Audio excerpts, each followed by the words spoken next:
Buenos días compañeros, buenos días licenciados. El tema que nos ha tocado exponer es reino animal. El subtema a describir a continuación es desarrollo embrionario y la reproducción animal. Introducción. Aunque en el reino animal existe una diversidad extraordinaria, todos los animales comparten ciertas características comunes que los distinguen de los organismos que pertenecen a otros reinos. Los animales son eucariotes, multicelulares y casi todos tienen tejidos especializados. La mayoría de los animales son móviles, por lo menos en cierta parte de su vida. Requieren una fuente de alimento para crecer y desarrollarse. Todos son heterótrofos e ingieren materia orgánica viva o muerta. Existen por supuesto algunas excepciones, como las abejas, las avispas, las hormigas. En estas especies el macho es haploide, debido a que se desarrolla a partir de un huevo no fertilizado. La mayoría de los animales se reproducen sexualmente, aunque hay algunos que también utilizan mecanismos de reproducción asexual. Esta forma de obtención de energía los distingue de los organismos autosexual, como las plantas que elaboran sus propios nutrientes por medio de la fotosíntesis, y los hongos, que digieren sus alimentos de forma externa. Los animales pueden ser carnívoros, herbívoros, omnívoros o parásitos. La mayoría se reproduce sexualmente y sus descendientes atraviesan por una serie de fases de desarrollo establecidas por un plan corporal determinado. Una diferencia de las plantas en las que la forma exacta de su cuerpo es indeterminada. El plan corporal determinado se refiere a la forma del cuerpo del animal. Todos los animales son heterótrofos y obtienen energía del alimento que ingieren. Por ejemplo, el oso negro es un omnívoro y come tanto como animales y plantas. Otro ejemplo es el gusano, Dirofilaria ignitis, que es un gusano que obtiene energía de sus hospederos. En su estado larvario parasita mosquitos y en su estado también parasita el corazón de perros y otros mamíferos. También voy a dar a conocer los objetivos. Objetivos generales. Objetivos generales. Analizar y comprender el proceso biológico que se lleva a cabo durante los procesos de reproducción en diferentes especies pertenecientes al reino animal. Objetivos específicos. Determinar especialmente los elementos que intervienen en la reproducción animal, así como el tiempo que toma cada proceso en desarrollarse correctamente. Describir cómo se encuentra formado el ciclo y desarrollo de reproducción de las distintas especies del reino animal. También voy a hablar un poco sobre el marco teórico. Nos dicen que los animales aparecieron en la Tierra hace millones de años, antes de que lo hicieran los seres humanos. Desde su origen, las diversas especies de animales establecieron relaciones muy estrechas entre ellas y con las especies vegetales y juntos fortalecieron la cadena de vida en el planeta. La búsqueda de la pareja y la reproducción. En los animales superiores, las relaciones sexuales entre dos individuos de una misma especie, macho y hembra, garantizan la reproducción sexual, es decir, la formación de uno o varios nuevos individuos, lo que garantiza la supervivencia y continuidad de la especie en el planeta. Todas las especies animales tienen ciclos durante los cuales las hembras entran en calor o celo, que es el periodo propicio para el apareamiento, es decir, para tener relaciones sexuales. Las hembras aceptan sexualmente a los machos solo durante estos periodos, pues el apareamiento tiene como único fin la reproducción de la especie. La especie humana y algunos monos son excepción a esta regla, porque sus individuos pueden tener relaciones sin fines de reproducción sexual. En algunas especies es difícil a simple vista reconocer un macho de una hembra. En otras, los machos y las hembras tienen dimorfismo sexual, es decir, se distinguen por tener características físicas distintas, como el tamaño, el color, la melena, las crestas, los cuernos, etc. Hay dimorfismo sexual, por ejemplo, entre el gallo y la gallina, el león y la leona, el hombre y la mujer, entre los machos y las hembras, de algunas aves como los toches, los piscos y los pavos reales, entre otros. Con frecuencia, los machos de una especie luchan entre ellos, con patadas, mordiscos, gruñidos, para determinar quién es el macho dominante de la manada, quién es el dueño del territorio y quién es el más fuerte para reproducir la especie. Estos combates pocas veces son mortales. Cuando llega la época de reproducción, el instinto hace que el macho y la hembra, que poco antes se ignoraban y a veces se trataban con hostilidad, ahora se busquen y se acortejen. Los animales emplean todos los sentidos para el apareamiento. El olfato detecta las feromonas sexuales del otro sexo. El oído distingue sonidos que guían y atraen a la pareja. La vista descubre formas, colores y movimientos que desencadenan la atracción sexual.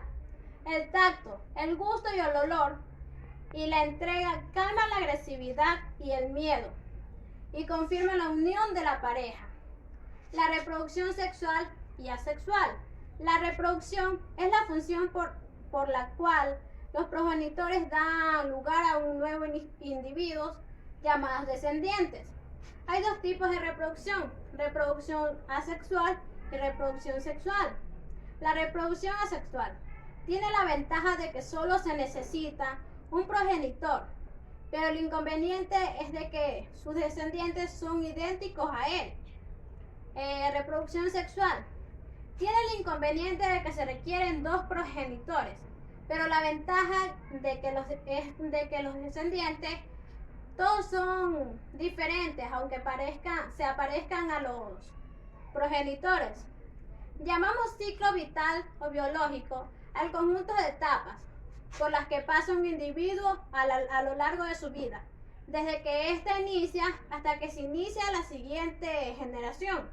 Se distinguen tres etapas: reproducción, desarrollo embrionario y crecimiento. Reproducción: producción de una célula, es decir, gametos o conjunto de ellas.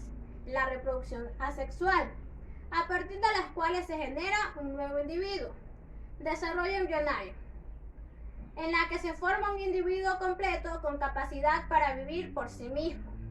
En la reproducción sexual, esto sucede a partir de una primera célula denominada cigoto. Crecimiento: aumento de tamaño corporal, si se trata de una célula, por el crecimiento del tamaño; si de un organismo pluricelular, por el incremento del número de células. En algún momento de esta fase se alcanza la capacidad reproductiva y el ciclo comienza de nuevo. El endodermo originará el tubo digestivo, pulmones, hígado, páncreas, etc. El mesodermo desarrollará el tejido muscular, el corazón y los tejidos conjuntivos y esqueléticos. A continuación, mis compañeros van a explicar otra parte sobre nuestro marco teórico. Buenas tardes, ingeniero. A mí me tocó exponer lo que es la reproducción asexual en los animales, ya que nos dice que ciertas especies de animales tienen una reproducción asexual sin que haya tenido sexo cópula. Cópula significa la unión completa de los gametos en los protozoos, ya que en este caso las crías nacen iguales a las madres. Ya hay dos formas básicas, que son fragmentación o escisión, fragmentación, gametación. La excisión o fragmentación nos dice que se produce por la rotura del progenitor en dos o más partes, ya que es una propiedad que tiene un origen evolutivo en este tipo de reproducción. La gemación dice que es una formación de una yema o protuberancia que finalmente se separa del progenitor y se desarrolla hasta formar un nuevo adulto. La fecundación es la unión de un óvulo y un espermatozoide. La unión de los núcleos de ambas células da lugar a una primera célula del siguiente individuo, que se denomina cigoto. Hay dos formas básicas que los gametos se encuentren: una forma externa, una forma interna. La forma externa dice que esta se da en los animales acuáticos, algunos insectos, así como los anfibios, ya que nos dice que las hembras expulsan los óvulos al exterior y los machos se sueltan los espermatozoides lo más cerca posible, ya que el encuentro se produce fuera del cuerpo. Ya, una fecundación interna será lo que son animales terrestres. Ya, para ello el cuerpo de la hembra y el macho tienen unos órganos copulares que permiten que el óvulo y el espermatozoide se unan en el interior del cuerpo de la hembra. Procesos que intervienen en el desarrollo embrionario. La célula embrionaria inicia su desarrollo repitiendo una serie de procesos: multiplicación celular, diferenciación celular, migración de células, crecimiento celular. Multiplicación celular: se incrementa paulatinamente el número de células que forman el embrión. Diferenciación celular: expresión de ciertos genes de la célula que van a tener gran importancia para su función específica y restricción de otros. En el desarrollo embrionario, las células cambian tanto de forma como la función. Es un fenómeno progresivo y normalmente irreversible. Migración de células: se produce fundamentalmente en los animales para formar tejidos y órganos. Crecimiento celular: la célula tras las primeras divisiones recupera su tamaño inicial. Tipos de segmentación: dependiendo del tipo de huevo que se trate y más concretamente la cantidad y situación del vitelo nutritivo, se distinguen. Segmentación total e igual: se producen en los huevos isolecíticos que reparten el escaso vitelo que poseen un modo uniforme en el huevo. Segmentación total y desigual: se producen en los huevos heterolecíticos con el escaso vitelo repartido de forma desigual, que sufre una segmentación algo asimétrica. Segmentación parcial y discoidal: en los huevos tolecíticos, aves, reptiles y peces, con cantidades mucho mayores del vitelo. La segmentación se produce en una determinada zona en la forma de disco polo animal. Segmentación parcial y superficial: característica de los huevos centrolecíticos típicos de la mayoría de los artrópodos. Poseen una gran cantidad de vitelo y se produce en una segmentación en la superficie. Fases del desarrollo. Mórula: las células resultantes de las sucesivas divisiones. Los blastómeros forman una mórula que, gracias a la segmentación, tienen un tamaño casi igual al huevo inicial. La blástula: tras la segmentación, los blastómeros tienden al colocarse en la parte más externa y dejan libre la cavidad interior. Gástrula: en esta etapa se producen una serie de migraciones celulares que establecen la forma definida y el patrón del desarrollo del embrión. El ectodermo y el endodermo y el mesodermo, que darán lugar a los tejidos y estructuras que conocemos en los animales superiores. A continuación se produce la formación del sucro de longitud en la capa endodérmica del embrión, capas embrionarias. El ectodermo: de él derivarán los epitelios con sus órganos anejos, pelos, plumas, glándulas y escamas. El endodermo originará el tubo digestivo, pulmones, hígado, páncreas, etc. El mesodermo dejará el tejido muscular, el corazón y los tejidos conjuntivos y esqueléticos. el desarrollo embrionario tardío. La fase de la grástula determina el desarrollo embrionario temprano. El embrión tardío debe convertir en un animal completamente desarrollado antes de su nacimiento. Se forman los tejidos individuales, los órganos y el sistema circulatorio eficiente. Los mecanismos en los cuales la grástula similar puede originar un pez, un conejo o un ser humano, dependiendo de los factores genéticos de cada grástula en cuestión, implican en los sucesos de desarrollo embrionario que están programados de forma distinta.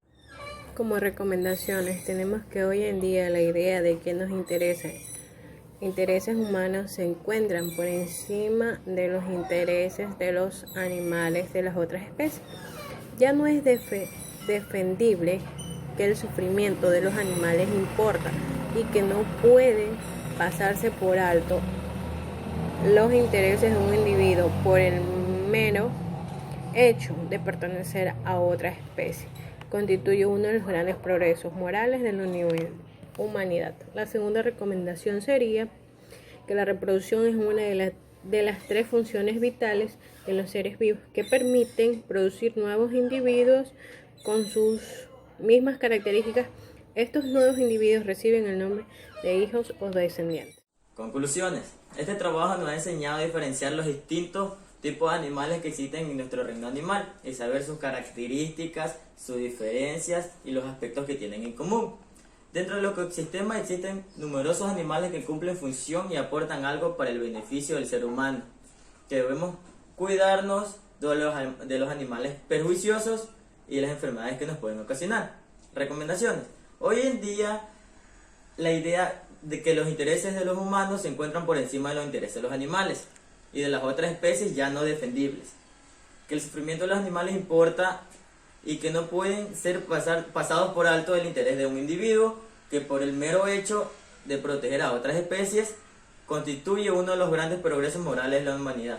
La reproducción es una de las tres funciones vitales de los seres vivos que permiten producir nuevos individuos con las mismas características, y estos nuevos individuos se los puede dar como el nombre de hijos o descendientes. Córtala.